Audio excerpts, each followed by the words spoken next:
আজ অনেক দিন পর খালার বাসায় যাচ্ছি। হবে তাও ১.৫ বছর পর। পড়ার চাপে তেমন যাওয়া হয় না। আর খালার বাসায় এমনিতেও যেতে ভালো লাগে না, কারণ খালার বাসায় একটা পেতনি আছে, আমার খালাতো বোন আনিশা। খুব বিরক্ত করে, তাই যাওয়া বাদ দিয়ে দিয়েছি। আমি তন্ময় চৌধুরী। কিছুদিন হলো পড়ালেখা শেষ হয়েছে, বর্তমানে বেকার বসে আছি। আম্মু সকালে বলল যে খালাদের বাসায় ঘুরে আসতে ভালো লাগবে। আম্মুর ওপর না করতে পারি না, তাই এক জোরপূর্বকভাবেই যাচ্ছি খালাদের বাসায়। ট্রেনে করে যেতে হবে কুমিল্লা। ট্রেন থেকে নেমে আম্মুকে কল দিলাম। আম্মু, আমি তো পৌঁছে গেছি, কে নিতে আসবে? আনিসা তোকে নিতে গেছে, দেখ। কি বলো, ওই পেতনিটা? তাহলে কিন্তু আমি এখনই ঢাকা চলে যাব। আরে রাগ করিস কেন? তোর খালাই তোকে আনতে যেত। তোর খালার এত সময় ছিল না, তাই যেতে পারেনি। তুই যাবি বলে তোর খালা কত খুশি তুই জানিস? আচ্ছা, আনিশা কোথায়? দেখতে পারছি না তো। আনিসাকে ফোন দে তাহলে। নাম্বার নাই, তুমি ফোন দিয়ে আমার নাম্বার দিয়ে ফোন দিতে বলো। আচ্ছা। আম্মু কল কেটে দিল। কিছুক্ষণ পর একটা অচেনা নাম্বার থেকে কল এলো। আমি রিসিভ করলাম। হ্যালো, কে? আমি আনিশা। ও তুই? শোন, আমি একাও যেতে পারবো। তোর যেহেতু দেরি হচ্ছে, তাই একাই যাই। আমি তো সেই কখন থেকে অপেক্ষা করছি। তুমি কোথায় আছো বলো? আমি তো স্ট্যান্ডে দাঁড়িয়ে আছি। আচ্ছা, তুই কি কালার ড্রেস পরেছিস? গোলাপি। তোর হাতে কি পানির বোতল?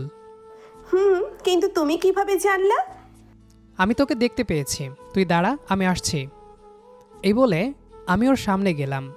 গিয়ে তো আমি এক প্রকার ক্রাশ খেলাম ওকে দেখে। মাত্র ১.৫ বছরে এতটা পরিবর্তন! ওর কথা শুনে বাস্তবে ফিরে এলাম। তুই আনিশা নাকি অন্য কেউ? কেন, চিনতে অসুবিধা হচ্ছে নাকি? ১.৫ বছর আগে তো আমি অন্য এক আনিশাকে দেখেছি।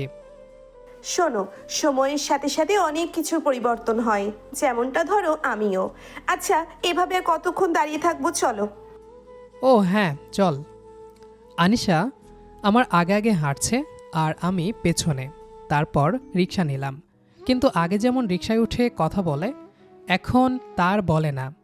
রিক্সা থেকে নেমে বাসায় আসার পর খালা আমাকে দেখে অভিমানী কণ্ঠে বলল, আমাদের তো একেবারেই ভুলে গেছিস, এতদিন পর আমাদের কথা মনে পড়ল? তখনই আনিশা বলল, আম্মু অনেক দূর থেকে এসেছে, আগে রেস্ট নিক, তারপর না হয় কথা বলো। তারপর আনিশা আমাকে একটা রুমে নিয়ে গেল। আনিশা আসার সময়ও কিছু বলেনি, তাই আমি বললাম, কেমন আছো আনিশা? যদিও এর আগে ওকে কোনোদিন তুমি করে বলিনি। এই কেন জানি এইবার বেরিয়ে গেল। আনিশা বলল, ভালো আছি। কি মেয়ে রে বাবা, একবারও বলল না যে আমি কেমন আছি। এর আগে যতবার এসেছি কথা বলে বলে কান ঝালাপালা করে দিয়েছিল, কিন্তু এবার কোনো কথাই বলছে না।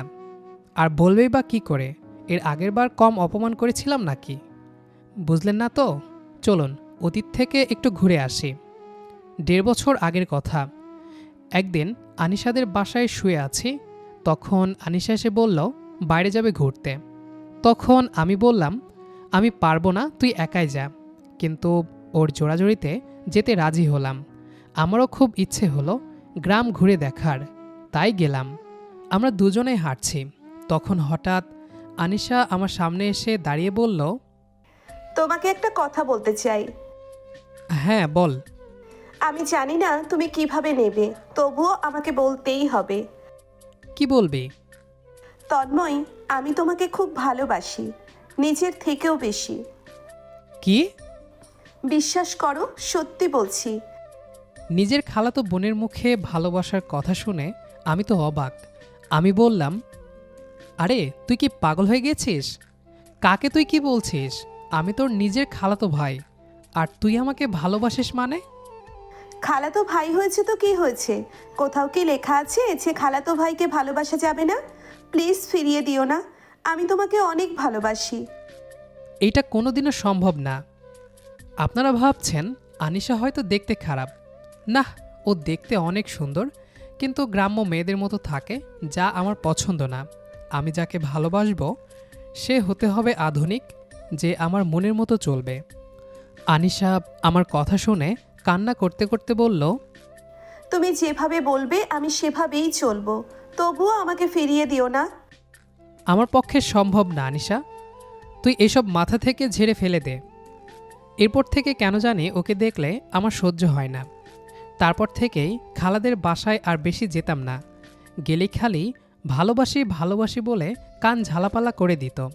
লাস্টে আমি বলেছিলাম, তুই যদি পরিবর্তন হতে পারিস তাহলে আমি তোকে ভালোবাসবো। এই বলে ওদের বাসা থেকে চলে এসেছিলাম। আর তারপর কতদিন পর এলাম তা তো আপনারা জানেনই। এসব ভাবতে ভাবতে কখন যে ঘুমিয়ে পড়েছিলাম মনে নেই। ঘুম থেকে উঠে খেয়ে নিলাম। দেখলাম খুব সুন্দর করে সেজেছে আনিশা। মেয়েটা একদম পাল্টে গেছে। আগে তো সারাদিন আমার সাথে লেগেই থাকতো, আর এখন খোঁজখবরই পাওয়া যায় না। আমি আনিশাকে বললাম, আনিশা চলো বাড়ি থেকে ঘুরে আসি। আমার কাজ আছে, আমি পারবো না যেতে। আমিও আর কিছু বললাম না। আমিও আনিশাকে ভালোবাসতাম, কিন্তু ওর চলাফেরা আমার পছন্দ হয়নি, তাই গ্রহণ করিনি। কিন্তু এখন তো ওকে ভালোবাসতে ইচ্ছে করছে। শুধু ভালোবাসতে না, বউ বানাতে ইচ্ছে করছে। কিন্তু কিভাবে যে বলি। কিছুক্ষণ পর আমি শুয়ে আছি, তখন আনিশা আমায় দরজায় এসে বলল, কি করো? দেখতেই তো পাচ্ছ শুয়ে আছে। আমি আর দেরি না করে সোজা বলে দিলাম, আনিশা বলো। আমি তোমাকে ভালোবাসি। তুমি কি আমার বউ হবে? তবা তবা, এসব কি বলছো? তুমি আমার বড় ভাইয়ের মতো, আমি তোমাকে ভালোবাসতে পারবো না। আনিশার কথা শুনে কি যে খারাপ লেগেছে তা শুধু আমি জানি। কিন্তু আমি হাল ছাড়ার পাত্র নয়। যে করেই হোক আনিশাকে আমার বউ করেই ছাড়ব। সেদিন খাওয়ার সময় খালাকে উদ্দেশ্য করে বললাম, খালা আমাকে তোমার কেমন লাগে? মানে কেমন লাগবে আবার? মানে আমি যদি তোমার মেয়েকে বউ বানাই তাহলে আমাদের দুজনকে কেমন দেখতে লাগবে? ভালোই লাগবে। আমি তো আনিশাকে রাগাতে চেয়েছিলাম, কিন্তু এ কি, ও রাগ না করে হাসছে কেন? আমি আনিশাকে রাগানোর জন্য খালার সামনেই আনিশাকে জিজ্ঞাসা করলাম, ওই আনিশা, তুমি আমার আম্মুর একমাত্র বউ হবা? বুঝলাম না আমি কি এমন বললাম যে সবাই পাগলের মতো হাসছে। আনিশাও কিছু বলল না, শুধু হাসছে। আমি তো ওকে রাগানোর জন্য বললাম। আমি আর কিছু বললাম না, সবাই আমাকে নিয়ে হাসি তামাশা করছে। তার পরের দিন আবার আমি তানিশাকে বললাম, চলো বাড়ি থেকে ঘুরে আসি। আজ না, অন্যদিন। আমি আর কিছু বললাম না, একাই ঘুরতে বের হলাম। ঘোরা শেষে বাসায় আসব, ঠিক সেই সময় দেখলাম আনিশা একটা ছেলের সাথে হেসে হেসে গল্প করছে। আমি তো অবাক। আমি কিছু না ভেবেই আনিশার পেছন দিক থেকে গিয়ে ওর চুল টান দিলাম। ছেলেটা কে? আর এখানে কি করছিস তুই? আরে ও হচ্ছে আমার বয়ফ্রেন্ড, আর আমরা এখানে প্রেম করছি। কথাটা শুনেই আমার মাথা ঘুরে গেল, চোখে অন্ধকার দেখতে লাগলাম। তারপর আমি আর কিছু না বলেই চলে আসতে লাগলাম। আনিশা আমাকে পেছন থেকে অনেকবার ডাক দিয়েছিল, কিন্তু আমি শুনিনি। রাগে আমি হেঁটে ঘরে ফিরতে লাগলাম। গ্রামের রাস্তা, তেমন কোনো গাড়ি নেই, তাই হেঁটেই যাচ্ছি। কিছু দূর আসার পর আমার জুতা ছিঁড়ে যায়। কী জ্বালা! তাই জুতা ফেলে দিয়ে আমি খালি পায়ে আবার হাঁটা ধরলাম। হাঁটতে হাঁটতে হঠাৎ আমার পা কিছুতে লেগে কেটে যায়। খুব রক্ত পড়ছে, আর সেই সাথে প্রচুর ব্যথা। কিন্তু ওই ব্যথার কাছে এই ব্যথা কিছুই না। আমি সেই দিকে খেয়াল না করে আবার হাঁটা ধরলাম। বাসায় এসে দেখি আনিশা আমার আগেই এসে গেছে। ও বলল, এতক্ষণ লাগে আসতে? আমি কিছু না বলেই চলে যাচ্ছিলাম। তখন খালা বলল, কি রে, এত রক্ত এলো কি করে? আমি কিছু বললাম না। চলে যাচ্ছিলাম, তখন আনিশা বলল, কি হলো বললে না তো, যে পায়ে কি হয়েছে? তেমন কিছু না, সামান্য কেটে গেছে। কি করে কাটলো? তোমাদের গ্রামের যে রাস্তা, কোথায় কি পড়ে থাকে কে জানে, আর আমার জুতা ছিঁড়ে গিয়েছিল, তাই খালি পায়ে হাঁটতে গিয়ে কেটে গেছে। একটু দেখে চলতে পারো না কিভাবে রক্ত পড়ছে এখনো? আনিশার আদিক্ষেতা কেমন জানি আমার সহ্য হচ্ছে না, তাই কিছু না বলে রুমে এসে ওয়াশরুমে গেলাম। ফ্রেশ হয়ে এসে বিছানায় বসে আছি, তখন আনিশা হাতে স্যাভলন আর তুলা নিয়ে আসলো। দেখি পাটা দাও তোমার, অনেকটাই তো কেটে গেছে, কেয়ারলেস ছেলে একটা। কত ভালো লাগছিল তা বলে বোঝাতে পারবো না। আমি ভাবলাম ও হয়তো আমাকে ভালোবাসে, তাই আমিও একটু ভাব নিয়ে বললাম, যাও, তোমার কেয়ার লাগবে না, তুমি তোমার বিএফকে গিয়ে কেয়ার করো। ওকে তো সারা জীবন কেয়ার করতে পারবো, সেটা পরের বিষয়। এখন যদি তোমার কাটা পরিষ্কার করি তাহলে অনেক বড় সমস্যা হয়ে যাবে। আনিশার কথা শুনে আমি আবার অনেক বড় কষ্ট পেলাম। ও ওর বয়ফ্রেন্ডকে সারা জীবনের জন্য পেতে চায়। আমি ভাবছিলাম ও হয়তো আমাকে ভালোবাসে, তাই এসব করছে। ওর কথায় আমার আরও রাগ উঠল। যখন আমার পা ধরতে যাবে তখনই আমি বললাম, থাক, তুমি তোমার বয়ফ্রেন্ডকে গিয়েই সেবা করো, আমাকে করা লাগবে না, আমি একাই সব পারবো। এই কথা বললে কি করে হয়? দেখছো না কতটা কেটে গেছে। কাটছে তো আমার, তোমার সমস্যা কোথায়? যা হবার আমার হয়েছে, তোমার বা তোমার বয়ফ্রেন্ডের তো কিছু হয় নাই। রাগ করছো কেন? আমার কিসের রাগ? আমার কোনো রাগ নেই। তুমি তোমার বয়ফ্রেন্ডকে নিয়েই থাকো, আমাকে নিয়ে না ভাবলেও চলবে তোমার। আর একটা হেল্প করো, আমি কালকে চলে যাব, তুমি আমার ব্যাগটা একটু গুছিয়ে দাও। তুমি না কয়েকটা দিন থাকবা বলে আসছো, এত তাড়াতাড়ি আবার চলে যাবে? আর কিছুদিন থাকো। এখানে থাকতে আমার দম বন্ধ হয়ে আসছে, আর কিছুদিন থাকলে আমি মানসিক রোগী হয়ে যাব। তুমি পারলে বলো, তা না হলে আমি একাই করতে পারবো। আচ্ছা ঠিক আছে, গুছিয়ে দিব। আমি আবার অবাক হলাম যে মেয়ে কিনা আমায় থাকার জন্য কত আবদার করত, এখন সেই মেয়ে বলে কিনা চলে যেতে। অবাকের পর অবাক হচ্ছি। এ কি সেই আনিশা নাকি অন্য কেউ? নাকি আধুনিকতার জন্য মনে অহংকার জন্ম নিয়েছে? তুমি এখন আমার সামনে থেকে যাও, আমার ভালো লাগছে না। কিন্তু তোমার পায়ের অবস্থা তো খারাপ। ওই, আমার কি হলো না হলো সেটা তোমাকে না ভাবলেও চলবে। আনিশা চলে গেল। আমি মনে মনে বললাম, আমার পায়ের অবস্থায় দেখলি মনের অবস্থা বুঝলি না। আর বুঝবেই বা কেমন করে? ওর জীবনে তো অন্য কেউ আছে, তাকে বুঝবে, আমাকে কেন বুঝবে? এসব ভাবতে ভাবতে ঘুমিয়ে গেলাম। ঘুম থেকে উঠে দেখি আনিশা আমার মাথায় পানি ঢালছে। ব্যথার কারণে জ্বর চলে আসছে। আমি আনিশাকে বললাম, তুমি এখানে কেন? আর আমার মাথায় পানি ঢালছো কেন? তুমি তোমার বিএফের মাথায় পানি ঢালো গিয়ে। ওর মাথায় সারা জীবন পানি ঢালতে পারবো। এখন তুমি অসুস্থ, তাই তোমার সেবা করছি। চাই না তোমার সেবা, আমি চলে যাব। যাবা যাও, কিন্তু সুস্থ হয়ে যাও। এখন গেলে খালা কি না কি ভাববে, বলবে আমার পিচ্ছি ছেলেটা অসুস্থ, আর তাও তোমাকে আমরা যেতে দিয়েছি। আম্মু কি বলবে না বলবে তা ভেবে তোমার কোনো কাজ নেই। আমি কালকেই চলে যাব। এখানে থাকলে আরও বেশি অসুস্থ হয়ে যাব। আমি দেখলাম আমার পায়ে ব্যান্ডেজ করা। আমি আনিশাকে জিজ্ঞেস করলাম, আমাকে কে ব্যান্ডেজ করেছে? আমি করে দিয়েছি। তুমি কেন করলে? তুমি তোমার বয়ফ্রেন্ডকে করো গিয়ে। ওকে করব বলেই তো তোমাকে দিয়ে শিখে নিচ্ছি। তোমার তো মনে হয় খিদে পেয়েছে, তুমি দাঁড়াও, আমি খাবার আনছি। আনিশা চলে গেল। আমি বসে রইলাম। মনে হলো আমি আমার বইয়ের সেবা পাচ্ছি, কিন্তু তখনই মনে হলো ও তো অন্য কাউকে ভালোবাসে। আমি শুয়ে আছি, আনিশা খাবার নিয়ে এলো। যখনই আমাকে খাইয়ে দিতে যাবে ঠিক তখনই আমি খাবার প্লেটটা ফেলে দিলাম। ঠিক তখনই খালা এলো আর বলল, কিরে, কি হলো? আর বলো না আম্মু, খাবার তাড়াতাড়ি আনতে গিয়ে হাত থেকে খাবার পড়ে গেল। একটু দেখে চলতে পারিস না? আচ্ছা দাঁড়া, আমি আরও খাবার নিয়ে আসছি। খালা চলে গেল। আমি আনিশাকে বললাম, মিথ্যা বললি কেন?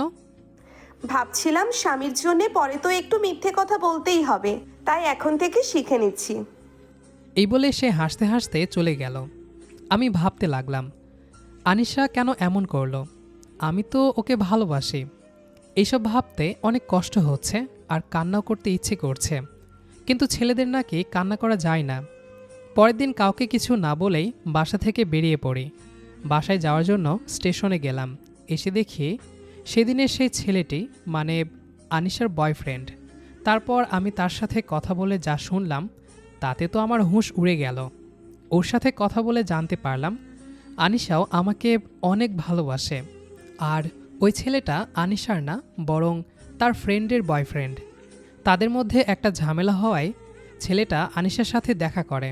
আমি ছেলেটাকে ধন্যবাদ জানিয়ে ট্রেনে করে ঢাকায় আসলাম। তারপর বন্ধুদের কাছে গেলাম, গিয়ে সব খুলে বললাম। ওরা শুনে হাসতে লাগলো।